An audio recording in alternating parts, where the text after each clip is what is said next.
আসসালামাইকুম everyone, welcome to my channel BCS survey blog.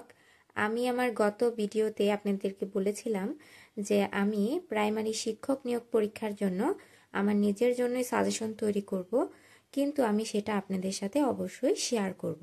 তো আমি এখন আমার সাজেশনটা তৈরি করে ফেলেছি। আমি এই সাজেশন অনুযায়ী পড়াশোনাটা স্টার্ট করব প্রাইমারি শিক্ষক নিয়োগ পরীক্ষার জন্য।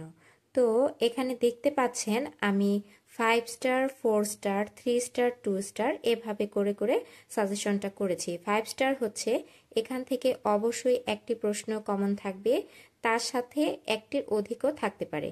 আর 4 স্টার হচ্ছে এখান থেকে একটি প্রশ্ন থাকবে, এর বেশিও থাকতে পারে, কিন্তু একটি প্রশ্ন অবশ্যই থাকবে। 3 স্টার হচ্ছে এখান থেকে একটি প্রশ্ন থাকবে, এইটার চান্স হচ্ছে 75%-এর মতো।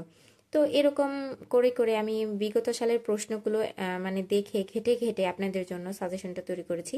না শুধু আপনারই বলতে গেলে সাজেশনটা তৈরি করেছি, কিন্তু আমি চাই যে আমার সাথে সাথে আপনারাও একটু এই সাজেশন অনুযায়ী যদি পড়াশোনা করেন অবশ্যই একটু হলেও উপকৃত হবেন ইনশাল্লাহ।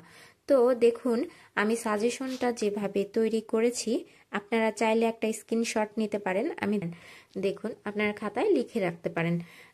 তো দেখুন এটা হচ্ছে বাংলা সাজেশন, এটা হচ্ছে ব্যাকরণ পাঠ, আর এটা হচ্ছে বাংলা সাহিত্য পাঠ। তো এখানে ব্যাকরণ পাঠের ভিতর আমি যারা প্রকাশ, বাক্য সংকোচন, তারপর হচ্ছে সমাস, কারক বিভক্তি, ধ্বনি ও বর্ণ, সমার্থক শব্দ, শব্দার্থ, বিপরীতার্থ শব্দ, এগুলো হচ্ছে 5 স্টার। তারপরে হচ্ছে বাগধারা, সন্ধি, উপসর্গ, শুদ্ধ অশুদ্ধ বানান, বিভিন্ন প্রকার শব্দ, বিরাম চিহ্ন, এগুলো হচ্ছে 4 স্টার। তারপরে হচ্ছে পরিভাষা, সাধু ও চলিত রূপ। এই যে এগুলো এগুলো কিন্তু অনেক বেশি গুরুত্বপূর্ণ টপিক, আপনারা কিন্তু এগুলো কোনোভাবেই বাদ দিবেন না। তারপরে যেগুলো আছে এগুলো আছে যেমন প্রকৃতি প্রত্যয়, পদ প্রকরণ, বাক্য শুদ্ধিকরণ, ধ্বনি পরিবর্তন, এটা হচ্ছে দ্বিরুক্তি শব্দ, বাংলা ভাষা উৎপত্তি, অব্যয়, বাচ্য, বাংলা ক্রিয়াকাল, ক্রিয়াপদ ও ক্রিয়ার ভাব।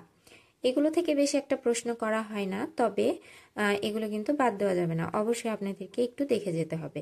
একটু মানে যে কোনো একটা টপিক আপনারা যখন পড়া শুরু করবেন ওই টপিক সম্পর্কে, হ্যাঁ, দুই একটা বই যার যে বই আছে, আপনাদের কাছে যদি নবম দশমের বাংলা ব্যাকরণ বইটা থাকে, পুরাতন প্লাস নতুন যে বইটাই থাকুক, ও একটা তার সাথে একটা যদি গাইড বই থাকে, যদি পড়ে সেখান থেকে গুরুত্বপূর্ণ বিষয়গুলো, গুরুত্বপূর্ণ তথ্যগুলো যদি আপনারা খাতায় লিখে নোট করে ফেলেন এবং সেই টপিক অনুযায়ী মানে সেই টপিকের সবগুলো তথ্য যদি আপনারা এক খাতায় নোট করে ফেলেন, সেটা কিন্তু সারা জীবনের সম্পদ হয়ে যাবে।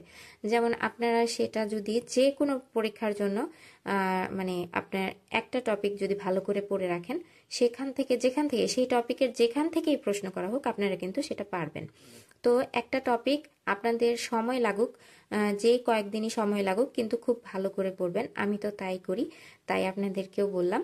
এখন চলুন বাংলা সাহিত্য পাঠে চলে যাই।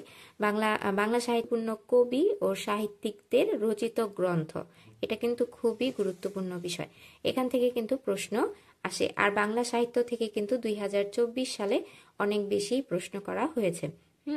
তারপরে রয়েছে মুক্তি যুদ্ধভিত্তিক গ্রন্থ, কবি ও সাহিত্যিকদের ছদ্মনাম ও উপাধি, কবি ও সাহিত্যিকদের বিখ্যাত উক্তি, বাংলা সাহিত্যের প্রথম যারা রয়েছেন তারা, বাংলা সাহিত্যের বিভিন্ন বিষয়ের প্রবক্তা ও জনক, সংবাদপত্র ও সম্পাদক, লোক সাহিত্য, বাংলা সাহিত্যের যুগ বিভাজন ও সাহিত্যকর্ম, বাংলা সাহিত্যের বিভিন্ন চরিত্রের স্রষ্টা, আর হচ্ছে চর্যাপদ।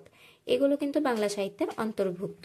তো এই বিষয়গুলো যদি আপনারা খুব ভালো করে পড়েন, তাহলে আমার মনে হয় যে বিসিএস এর জন্য কিন্তু 60% ডান।